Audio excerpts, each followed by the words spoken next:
한 사람이 오는 것은 세상이 오는 거다 라는 시가 있잖아요. 근데 저에게는 한 사람이 오는 것이 우주가 오는 거다라는 이해를 갖고 있습니다.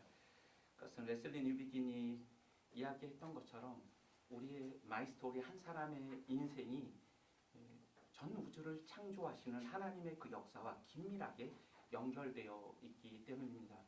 그래서 각 사람의 인생에 대한 이해와 우리가 누구인가는 우주를 지으신 하나님과 연관되어 있다는 측면에서 저에게는 여러분 한 분 한 분이 그런 분이고 또 그런 기대들을 가지고 계속적으로 기도하고 기다렸습니다. 오늘 이렇게 만나 뵈서 참 반갑습니다. 우리는 종종 리더들 그리고 많은 목사의 타락에 관한 이야기를 듣습니다. 돈, 권력, 그리고 성적 스캔들. 미국에서 2004년도에서 2020년 사이에만 로만 카톨릭이 이런 성적 스캔들을 위해서 보상한 금액이 4조 3,749억 달러입니다.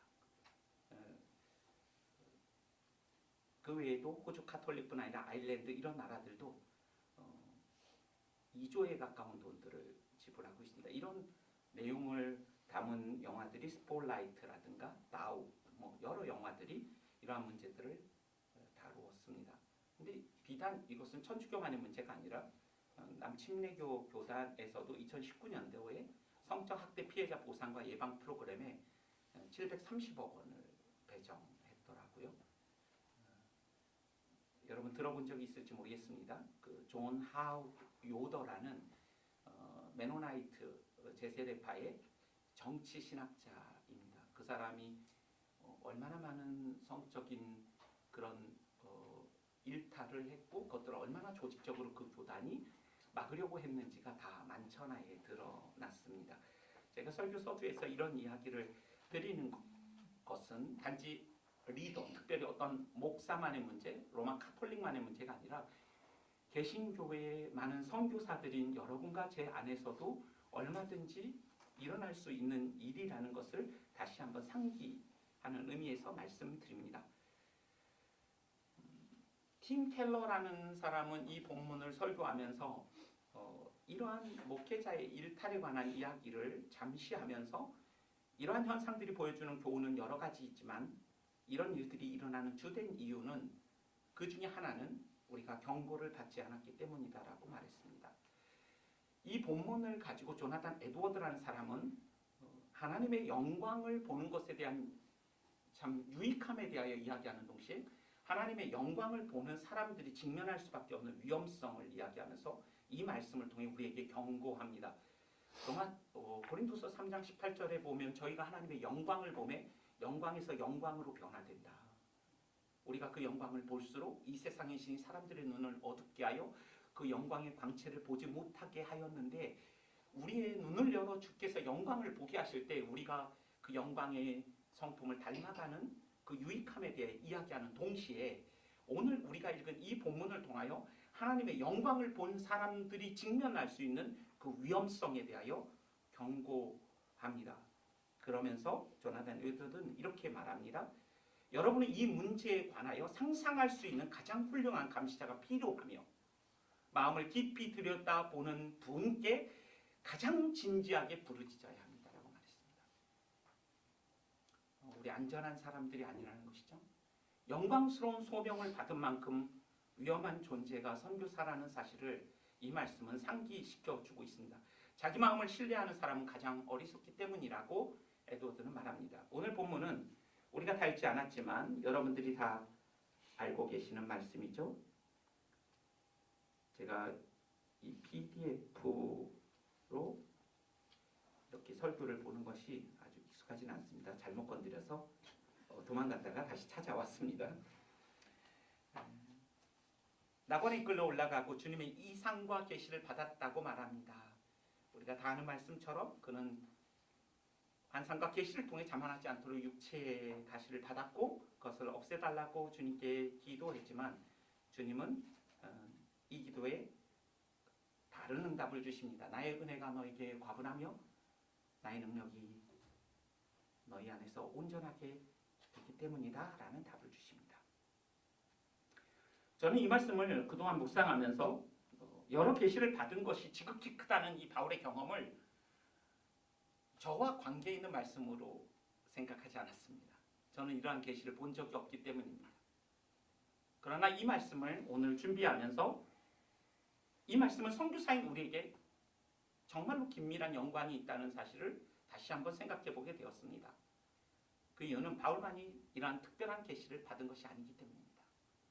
여기에 모인 선교사님, 저희 모두는 하나님의 특별한 계시를 받았기 때문에 이 자리에 있는 것이 아닐까 생각합니다. 어쩌면 바울이 이해했던 하나님, 바울이 쓰고 이해했던 성경을 바울보다 더 많이 우리는 이해하고 있을 수도 있습니다. 2000년 교회 역사 가운데 바울의 말씀은 해석되었고 구약의 말씀과 신약의 모든 말씀들이 우리에게 펼쳐져 있습니다. 여러분과 저는 신학교와 교회와 선교단체와 또 오늘 우리가 이곳에 와서 이제 4개월 반 동안 배우고 읽고 익히게 될 하나님의 말씀은 바울이 보았던 계시와 진배 없는 것이라고 말할 수 있다면 우리도 바울 못지않게 그 이상의 계시를 받았고 지금도 그 계시를 우리는 받고 있는 것입니다. 어쩌면 바울이 이해했던 그 선교보다 우리는 더 많은 선교에 대한 전략과 선교에 대한 이해를 가지게 될 것입니다. 그런 의미에서 바울만이 특별한 계시로 인하여 그가 직면했던 그 위험에 대한 경고는 어쩌면 우리에게는 바울 못지않게 더 무겁고 그리고 의미 있게 다가와야 하는 것이 아닌가 생각해 봅니다. 바울은 이러한 경고의 말씀을 오늘 약함, 취약함이라는 단어로 우리에게 설명합니다. 여러분 이제 강의식 큐티를 할 텐데 본문 명제를 잡습니다. 이 본문에서 우리 그 당시에 2000년 전에 말씀을 받는 사람들에게 전하고자 하는 메시지가 무엇인가를 한 문장으로 잡는 겁니다. 그러면 2000년 이후에 시공을 뛰어넘어 오늘 살아가는 우리에게 전하는 메시지는 무엇인가를 한 문장으로 정리하는 걸 우리 계속 연습할 겁니다.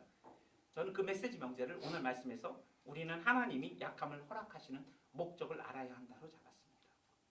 그렇다면 알아야 한다. 그럼 그 약함은 무엇인가로 잡을 수도 있고 어떻게 알아야 되는가, 왜 알아야 되는가 이런 전환 문구를 또 우리가 같이 고민할 겁니다. 그런데 저는 Y라는 전환 문구를 잡았습니다. 두 가지로 이야기할 것입니다.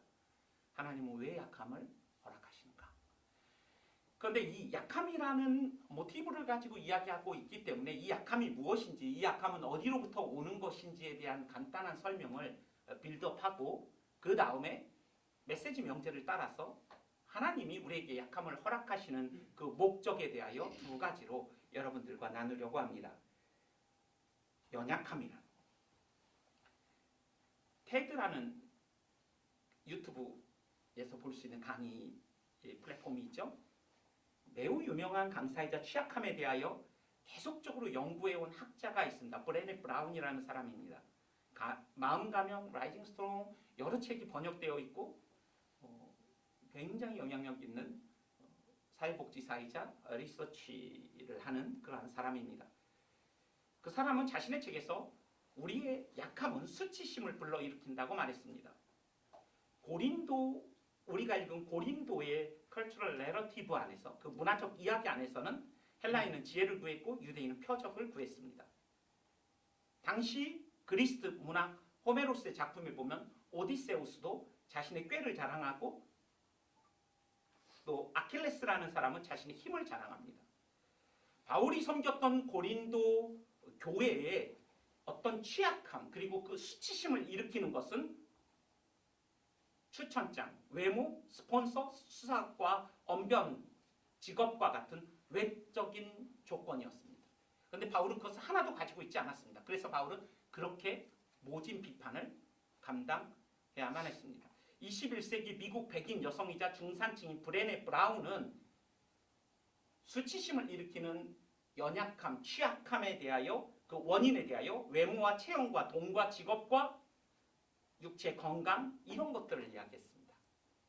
그런데 공교롭게도 고린도 교회의 문화적 이야기 안에서 대세를 아무도 그 가치를 의심하지 않는 그 강함과 지혜와 그 능력과 21세기에 브레네 브라운이 이야기하고는 수치심을 일으키고 있는 이 취약함은 굉장히 일치하고 있는 모습을 보게 됩니다. 이 지점에서 우리는 한번 우리 자신에게 물어볼 필요가 있습니다. 여러분과 저에게 수치심을 일으키는 취약함은 무엇입니까? 당시 고린도 교회 사람들이 추구했던 가치와 이 시대 브레네 브라운이 이야기하는 연약함과 취약함의 내용이 비슷하다면 바울이 이야기하고 있는 이 취약함과 우리가 지금 느끼고 있는 이 취약함은 어떠한 차이가 있는가 생각해 보자는 것입니다. 취약함이 수치심을 주는 반면 취약함이라고 생각되는 부분이 채워지면 자긍심을 주겠죠. 그러나 이 자긍심을 준 그것이 사라지면 또 수치감을 느끼겠죠. 한국교회 목사님들에게 취약함은 무엇일까요? 그들에게 수치심을 느끼게 하는 것은 무엇일까요? 저는 고민해 보았습니다. 제 동료들이 많이 있기 때문에 후배들과 성도수, 교회 건물, 학위, 영향력, 그리고 돈, 이런 것들을 우리는 치열하게 싸워가고 있죠. 이것들이 취약함이라고 생각하는 동시에 우리에게 수치감을 주기 때문입니다. 만약에 그것들이 채워진다면, 자긍심을 주고 있다면 본질은 똑같은 것입니다. 선교사들에게 이 수치심과 자긍심을 결정짓는 것은 어떤 것일까요? 학위, 파송교회와 협력교회, 딱 말하면 알만한 교회가 있잖아요. 근데 이름은 같아도 또 다른 교회가 있잖아요. 영향력, 우리도 파송 단체, 뽀대나는 단체, 후견인, 서포트하는 공동체, 내가 아는 나의 어떤 동역자, 우리의 학위, 과거 경험, 사역 열매. 우리가 느끼는 취약함, 그리고 선교사들이 느끼는 그 취약함에서 오는 수치심과 자긍심은 과연 바울이 느꼈던 이 수치심과 어떠한 차이가 있는가 생각해 보고자 하는 것입니다.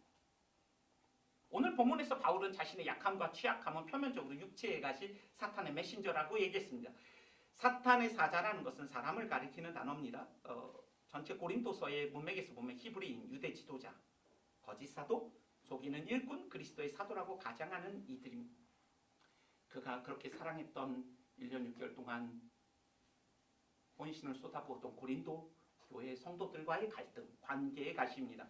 육체의 가시라는 이 단어는, 가시라는 단어는 날카로운 의료용 도구를 말합니다. 가시, 말뚝이라는 뜻도 있습니다. 묵직하고 날카로운 도구처럼 자신의 심신을 찌르는 어떤 대상이랍니다. 누군가는 그것을 안질, 간질, 편두통, 말라리아, 언어장애 여러 가지를 이야기했지만 정확하게는 알 수 없습니다. 당시 육신의 질병은 귀신의 역사로 이해했던 그 사람들의 이해 속에서 대적자들은 바울을 공격할 수 있는 너무나 좋은 절호의 기회가 되었던 부분이 이 육체의 가시였습니다. 그는 헬라인에게도 유대인에게도 이단하였습니다. 마음 하나 기댈 곳 없는 그의 삶은 신체적, 심리적, 관계적 가시가 늘 자신을 억압했다고 말합니다. 그것을 10절에 보면 모욕과 궁핍과 핍박과 어려움이라는 단어로 설명하고 있습니다. 여러분, 우리에게도 이런 육체의 가시, 관계의 가시가 있지 않습니까? 이것만 해결되면 주님을 더 잘 섬길 수 있을 것 같은 그 무언 말입니다. 그의 약함은 그러나 고린도의 대세 속에서 강함이라고 여겨졌던, 모든 사람이 추구했던 그런 것들 속에서 오는 약함과는 전혀 다른 약함이었습니다. 그것은 그리스도를 위한 약함이라고 10절에 그가 이야기하고 있고, 그것은 하나님의 능력을 드러내는 약함이라고 얘기했습니다. 그렇기 때문에 그에게 그 약함은 기쁨과 자랑이라고 그는 말하고 있습니다. 여러분, 우리의 약함과 바울의 약함을 오늘 생각해 보면서 우리에게 수치심을 야기하는 약함은 무엇인지, 그리고 그 약함은 그리스도와 어떤 관계가 있는지를 한번 성찰하는 시간이 되었으면 좋겠습니다. 온갖 질병을 가지고 살았던 영성신학자이자 음악가였던 마르바던이라는 사람이 있죠. 한국에도 오신 적이 있고 한 20권 정도의 책이 번역되어 있습니다. 그는 그렇게 말했습니다. 자신은 약해져야 하는 만큼 약해지지 않았고 약점과 함께 살고 견디는 소망하는 법을 여전히 배우고 있다라고 그는 말했습니다. 우리도 이 말씀을 통하여 우리가 약해져야 할 만큼 약해져 있는지, 그래서 그 약함 가운데 하나님의 능력이 온전케 되는 그리스도와 관계 있는 그 연약함 속에서 살아가고 있는지, 이 연약함이 우리에게 수치심이 아니라 자랑과 기쁨이 되고 있는지, 이 연약함이 그리스도와 어떤 관계를 맺고 있는지 우리가 한번 이 말씀을 통하여 생각해 보고자 하는 것입니다. 우리의 약함이 우리의 능력을 나타내고 과시하는 데 장애가 되는 그 무엇이 아니라 하나님의 능력과 은혜를 드러내는 약함이 되기를 소망하는 마음으로부터 이 말씀을 같이 생각해 보고자 합니다. 이 약함은 어디로부터 왔을까요? 사단의 가시라고 이야기하니까 사탄으로부터 왔다고 바울은 이해하는 것 같습니다. 그러나 그가 더 분명히 아는 것은, 이해하는 것은 하나님이 이 사탄의 가시를 주셨다는 표현을 통하여 하나님이 자신을 알고 계시며 사탄의 의도와 목적 가운데 이 약함으로 인한 그 공격과 수치심들이 오고 있지만 사탄은 하나님의 손 안에 있다라는 하나님의 주권과 섭리 아래 있음을 인식하면서 그는 약함을 새롭게 이해하고 있습니다. 이전에는 약함이 극복되고 해결되는 것 외에는 다른 여지가 없다고 생각하고 기도하고 사역하고 살았다면 이제는 자신의 그 약함이 하나님의 은혜를 다시 경험하게 하고 하나님의 능력을 영화롭게 하는 과정 속에서 하나님이 허용하신 그러한 고난임을 그는 이해하고 있습니다. 그렇다면 약함의 목적은 무엇일까요? 두 가지로 살펴보려고 합니다. 첫 번째, 잘 아시는 것처럼 교만하지 않도록. 7절에 두 번 자고하지 않도록이라는 단어가 나와 있습니다. 여러분, 우리의 신앙의 선배들이 이렇게 얘기했습니다. 우리가 천국에서 발견할 수 없는 한 사람이 있다. 어떠한 사람일까? 교만한 사람이다. 겸손함 없이 삼위 하나님과 깊이 교제할 수 있는 사람이 있겠습니까? 서두에서 말한 것처럼 여러분과 저는 너무나 많은 계시를 받았습니다. 우리가 받은 계시는 바울의 말처럼 지식은 사람을 교만하게 합니다. 그러나 사랑은 자신을 비우고 이타적이 되게 합니다. 바울은 육체의 가시 안에 담긴 하나님의 경고와 또 그 구원의 손길을 경험하고 있는 것 같습니다. 자신에게 고난이 허락되고 있지만 그것은 자신을 하나님의 통치 아래 두시고자 하시는, 그리고 하나님의 구원의 역사 속에서 자신을 여전히 인도하고 계시는 하나님의 구원의 손길이자 역사인 것을 그는 발견하고 있는 것 같습니다. 여러분, 이 자고하다라는 이 원래의 의미는 들어 올려지다, 선을 넘다. 어떤 사람은 이렇게 해서 붕붕 떠다니다. 바울을 통해 알 수 있고 성경 기자의 고백, 그리고 여러분과 저의 삶과 사역 가운데 우리가 경험한 것처럼 고난과 연약함 없이 겸손에 이를 수 있습니까? 하나님의 개입 없이 하나님의 은혜와 계시를 받고 하는 만큼 우리는 반드시 교만하게 될 것입니다. 그래서 7절에 두 번에 걸쳐 하나님은 바울이 자고하지 않게 하시려는 목적을 분명히 밝히십니다. 하나님이 허락하신 그 육체의 가시, 살 속의 가시, 말뚝 관계의 가시를 통하여 하나님이 자신을 치셨다고 말합니다. 이 치셨다는 원래 의미는 주먹으로 세게 내리치다, 강하게 내리치다라는 의미입니다.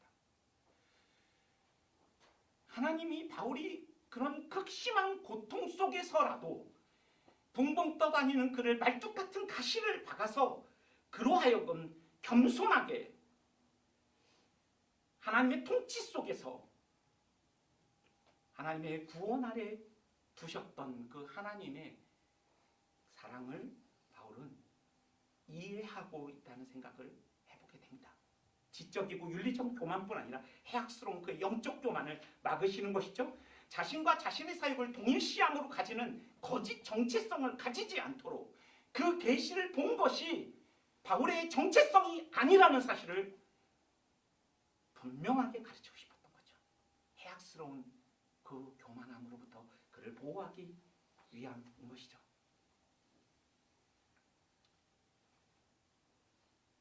하나님께서 자신에게 약함을 허락하심이 하나님의 부재의 증거가 아니라 하나님의 구원의 강력한 임재의 증거임을 깨닫고 그는 그 약함을 기뻐하고 자랑하며 이루고 있습니다. 삼포능자라고 미우라 아야코라는 분이 계시죠? 빙점이라는 소설을 쓴 분이죠. 그도 마르바돈처럼 평생 아픈 육체를 가지고 살았습니다. 그가 이런 기도를 했습니다.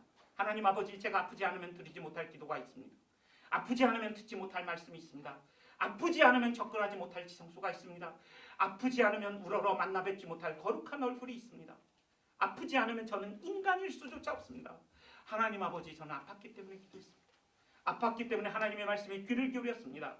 아팠기 때문에 하나님께 예배했습니다. 아팠기 때문에 거룩한 하나님의 얼굴을 만나볼 수 있었습니다. 제가 아팠기 때문에 신앙을 가지고 감사하는 인간이 될 수 있었습니다. 주님, 저는 매일 아침 눈을 뜨면 오늘이 생의 마지막 날일지 모른다고 생각합니다. 죽음이라는 최후의 의무를 완수하기까지 저는 매 순간 주님만 바라보며 최선을 다해 살아갈 것입니다. 이렇게 기도했습니다. 하나님은 바울을 통하여 경고하시고 바울의 약함과 고난을 통해 우리의 정체성이 우리의 외적 사역과 동일하지 않음을 확인시켜 주시면서 우리를 성찰의 세계로 초청하고 계시는 것입니다. 선교지에서 많은 선교사의 자랑은 내가 몇 년 차다. 저는 100개 교회를 개척했다는 분 말씀도 들었습니다. 그런데 100개 교회당을 건축하신 거죠. 구분하셔야죠. 열매와 학위와 자녀와 후원교회와 많은 것들이 우리에게 자긍심이 된다면, 또 수치심이 된다면 우리는 지금 외적인 우리의 사역과 우리의 정체성을 일치시키는 거짓된 영적 교만 가운데 빠져 있는 것입니다. 여러분, 모든 그리스도인들은 선교사뿐 아니라 거짓 정체성과의 싸움 앞에 있습니다. 영적 전쟁이 가장 치열한 곳은 선교지가 아니라 여러분과 저의 마음이지 않겠습니까? 그것이 위협받을 때 우리는 그 거짓 정체성을 유지하기 위하여 다양한 방법을 시도합니다. 자신을 증명하기 위해서 과시하고 축소합니다. 자신의 탁월함을 드러내고자 합니다. 취약성을 은닉합니다. 약함과 실수를 고백하지 않습니다. 미안하다는 말을 잘 못합니다. 자존심을 지키기 위해서. 겉으로는 수치심을 감추는 듯하지만 속에서는 수치심이 불같이 일어납니다. 바로 그때 우리 가운데 어떤 일이 일어납니까? 분열이 일어납니다. 자신의 외적인 사역과 자신의 정체성을 동일시할 때 우리는 교만함과 열등감에 맞닥뜨리게 됩니다. 두 가지의 뿌리는 교만함입니다. 그리고 이때 여러분과 저는 내적인 삶에 초점을 못 맞추게 됩니다. 기도와 하나님과 친밀함과 성령의 열매보다는 외적인 사역에 초점을 맞추게 됩니다. 우리는 하나님에 대하여 말하는 선교사로서 하나님과 가까워야 하고, 그렇지 않으면 가까운 척해야 됩니다. 어쩌면 저처럼요 지금. 그리고 우리의 소명은 매우 영광스럽지만 매우 위험한 소명인 것은 하나님의 위대하심과 아름다움과 선하심을 깊이 누리면서 하나님을 말해야 되는데, 때로는 우리의 기도 생활이 끔찍하고 아내와 아이들과의 관계가 끔찍하고, 더 심각한 것은 우리 자신과 내 관계가 끔찍할 수 있다는 거예요.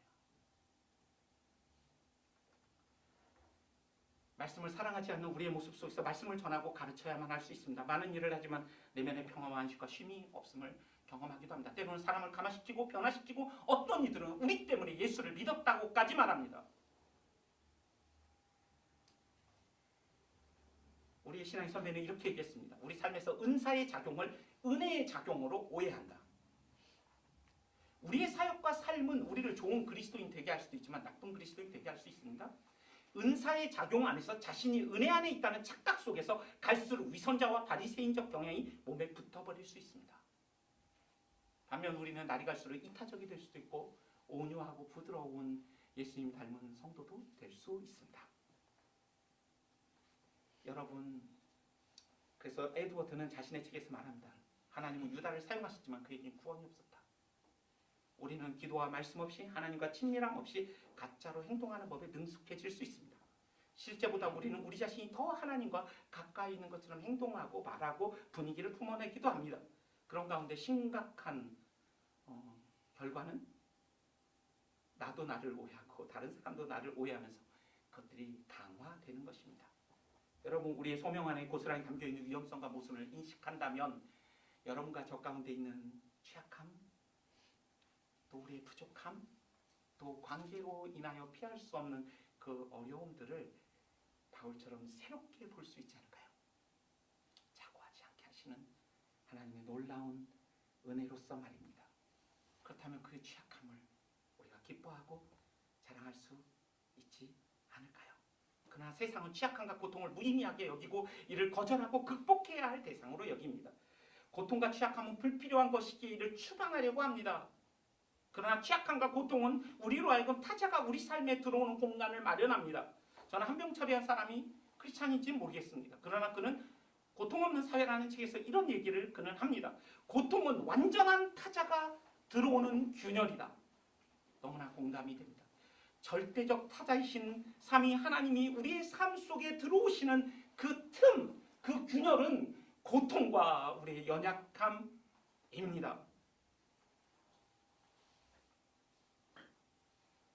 바울은 약함과 고통 자체를 찬양하거나 즐거워한 것은 아닙니다. 그래서 세 번을 구했다는 말이 아니죠. 셀 수 없이 구한 것이죠. 기독교 진리는 고난을 미워하거나 고난을 인내함으로 수양을 쌓으라는 종교가 아닙니다. 바울은 이 관계의 가시와 육체의 가시 속에서 하나님이 허락하신 취약함과 고난 중에 우리를 빚으시는 근거가 하나님의 그 놀라운 구원 안에서 베푸시는 사랑이었고 빚으시는 목적과 태도도 우리를 향한 극진한 사랑이었음을 깨달았던 것입니다. 성경은 고통과 취약함 속에 담긴 하나님의 성품과 그 놀라운 영광을 말합니다. 세상은 많은 이들은 기쁨과 슬픔을 철저히 구분합니다. 그러나 성경은 우리에게 약함과 강함, 죽음과 생명, 패배와 승리, 십자가 안에 담긴 영광을 이야기합니다. 바울은 그것을 보았던 것이죠. 고난 안에 담겨있는 그 영광 말입니다. 죽음과 같은 곳에서 피어나는 생명을 보았고 약함 안에서만 존재할 수 있는 하나님이 강함이 되시고 그것이 나의 삶 속에 하나님의 능력을 나타내는 강함이 된 것을 경험한 것이죠. 자고하지 않기 위하여. 두 번째, 어떤 목적이 있을까요? 하나님의 은혜와 능력이 영화롭게 되기 위함입니다. 바울이 구한 기도에 하나님 응답하십니다. No! 이렇게 대답하지 않으시고 나의 은혜가 너에게 충분하며 나의 능력이 너와 안에서 온전하여지기 때문이라고 말합니다. 약함을 허용하신 하나님의 목적인 것이죠. 나의 은혜가 족하다. 이 족하다는 단어는 충분하고 채워진 상태를 의미합니다. 여러분 그렇게 여러분 확신할 수 있겠습니까? 하나님이 우리를 심판하셔도 선하시다. 이 확신이 있다면 우리도 바울처럼 고백할 수 있습니다. 하나님의 은혜는 항상 충분하고 과분합니다. 육체의 가시와 관계의 가시가 해결되지 않았고 여전히 취약함 속에 있지만 하나님의 은혜는 충분하다고 바울은 야고 고백하고 있습니다. 그는 하나님이 알고 계신 사탄의 사자와 육체의 가시를 통하여 하나님의 능력이 우리 안에 머문다는 것을 하나님의 말씀을 통하여 깨닫게 됩니다. 하나님의 능력이 완전하게 된다는 의미입니다. 여러분 하나님의 능력이 머문다는 이 동사는 장막을 치다, 풋노트를 보면 장막을 치다라고 되어 있습니다. 거처를 정하다.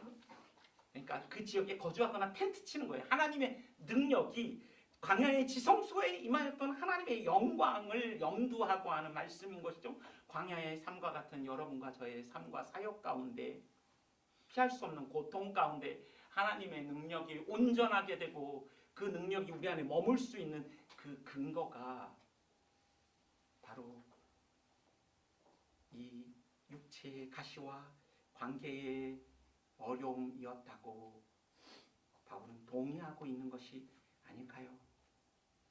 이런 말씀은 고린도서에 너무나 많이 나옵니다. 하나님께서 질그릇에 관한 말씀을 보아도 우리가 보배를 질그릇에 가졌으니 이 능력이 우리에게 있지 아니하고 하나님께 있게 하려 합니다. 그리고 오늘 우리가 읽은 말씀처럼 능력이 약한 데서 온전해지며 자신이 이 약함을 크게 기뻐함으로 나의 여러 약한 것들에 대하여 내가 자랑하는데 그것은 그리스도의 능력이 내 안에 머물게 하기 위함이다 라고 말합니다. 한계를 느끼며 연약함을 고백할 때 연약해질 만큼 연약해질수록 주님이 강함이 되시고 주님의 은혜와 능력을 반사하는 사역자가 될 수 있음을 그는 경험하고 있는 것이죠. 그분의 사랑 안에서 십자가와 환난이라는 십자가의 형태를 통해서 그리스도의 고난에 동참하는 삶을 통해서만 하나님의 능력과 은혜가 나타난다는 사실을 바울은 우리에게 보여주고 있습니다.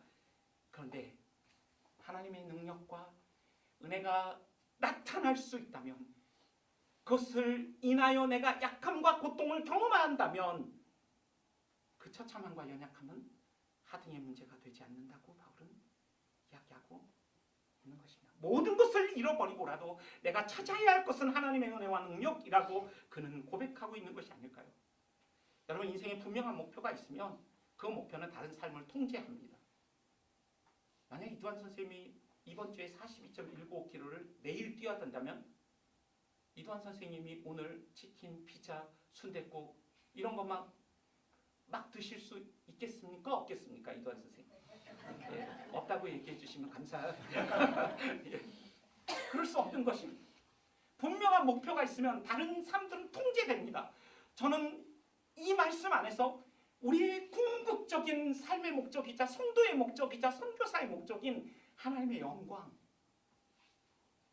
하나님의 능력이 드러나는 삶, 그의 은혜가 영화롭게 되는 삶이 우리의 삶의 분명한 목적이라면 이 목적은 다른 것들을 통치할 것이요, 다스릴 거예요. 여러분, 폰 라트라는 사람이 이런 얘기를 했습니다. 아브라함을 부르는 그 장면이 있지 않습니까? 창세기 12장에 성경을 선교적으로 가장 중요한 장면이다. 이 장면은 왜 중요한 장면일까요? 인류 역사의 가장 중요한 전환점이기 때문이죠. 아담과 하와의 타락과 노아 시대의 죄의 관용, 자기 이름을 드높이고자 했던 바벨 사람들의 도모 속에서 여자의 후손이 패배하는 것 같은, 하나님의 역사가 서지 않는 것 같은 그 위기 속에서 하나님이 대안을 마련하십니다. 그 대안이 뭡니까? 바벨 땅의 한 나이 많고 자식 없는 부부를 보시고 그들을 우주적 구속이라는 그분의 선교 전체의 원천과 발사대로 삼기로 하셨다. 그 엄청난 계획이 드러났을 때 제가 좀 각색했습니다. 하늘의 천군 천사들조차도 헐 하고 숨을 들이쉬며 이거 뭐야? 아마 황망했을 거예요. 하나님이 찾으신 대안이라는 게 기껏 우상공장 사장아들 데려다가 일하신다는 거야? 그 유약한 사람을 10대 소녀의 자궁 안에 태어나 자신의 마지막 삶과 사역을 십자가에서 연약함으로 감당하신 그리스도를 온 세상을 호령하시며 영원전부터 하나님과 기뻐하시며 별의 수요를 세셨던 그 예수 그리스도가 못질과 톱질과 시장통에서의 그 격렬한 삶과 목수로서 가장으로서의 그 치열한 삶들을 감당할 수밖에 없는 그 모습은 우리에게 무엇을 보여주는 것입니까? 회방자이자 핍박자이자 포악자였던 이 바울을 통하여 하나님의 선교를 이루어 가신 것은 무엇을 보여주고 계시는 것입니까? 그것은 취약한 존재를 통하여 하나님은 자신의 선교를 이루신다는 사실입니다. 선교의 주인은 하나님이시고 선교는 하나님의 것이기 때문에 우리가 취약해도 문제가 되지 않고 오히려 취약감 가운데 하나님을 의지하고 의식하고 의존할 수 있다면, 그래서 하나님의 능력과 은혜가 영화롭게 될 수 있다면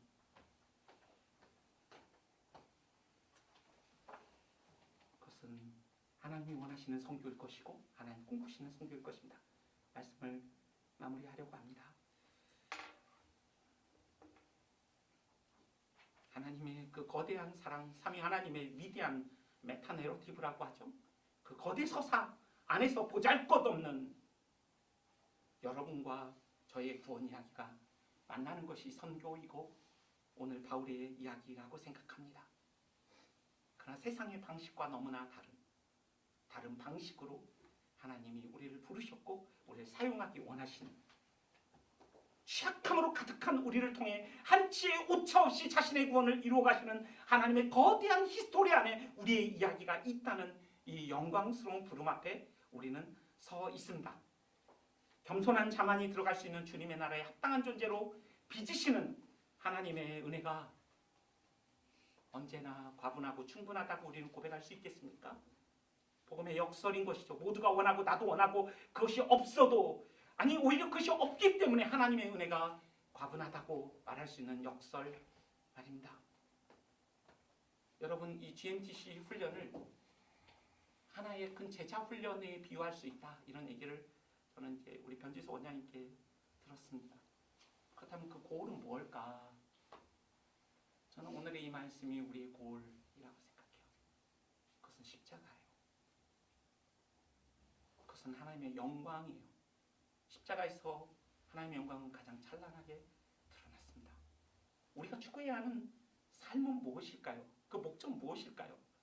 우리의 연약함 속에 하나님의 능력이 온전하고 완전하게 되는 것, 그것이 우리의 목표이지 않습니까?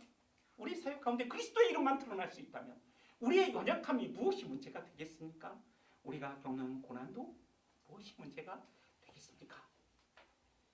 고린도서 13장 4절 말씀에 보면 그분은 약하셔서 십자가에 못 박혀 죽으셨지만 하나님의 능력으로 살아계십니다. 우리도 그분 안에서 약하지만 하나님의 능력으로 그분과 함께 살아나서 여러분을 대할 것입니다. 십자가에서 예수님은 가장 약한 순간에 가장 위대한 능력을 드러내셨습니다. 그리고 그 길로 주님 우리를 초청하시고 그 길 안에서 우리가 경험하는 그 취약함과 약함을 우리도 환영하고 기뻐하고 자랑할 수 있는 존재로 우리를 초청하신다. 그리고 십자가를 갈수록 더 깊이 사랑하고, 그래서 그 나의 힘을 사용하지 아니하고 연약해짐 속에서 하나님의 능력이 온전하여지는 그러한 영광스러운 길로 우리를 초청하고 계시다고 생각합니다. 우리 같이 한번 기도하고 싶습니다. 여러분, 십자가에서 가장 약해지심으로 여러분과 저에게 생명을 주신 그리스도에게로 오십시오. 그리고 그분을 바라보십시오. 우리의 교만과 위선을 고백하면서 우리 이를 물리칠 수 있는 우리의 연약함을 고백하고 주님의 도우심을 구합시다. 그리고 선교사 예수님, 십자가 외에 다른 길이 없으셨다면 우리도 십자가 외에 다른 길 없음을 알고 십자가를 끝까지 좇고 십자가를 더 깊이 사랑할 수 있는 저희가 되게 해달라고, 하나님의 능력과 은혜가 영화롭게 되는 취약함이라면 그 취약함을 환영하고 기뻐하고 자랑할 수 있게 해달라고, 그리고 기쁨으로 고난과 취약함을 하나님께 제물로 드리는 삶을 살게 해달라고, GMTC의 전체 여정 가운데 영광스러운 이 복음을 더 깊이 체험하고 옆에 있는 지체들과 여기 스태프들 모두가 이 영광스러운 복음과 십자가를 더 사랑하고 깊이 알아갈 수 있도록 서로를 위해서 한번 기도합시다. 기도하겠습니다.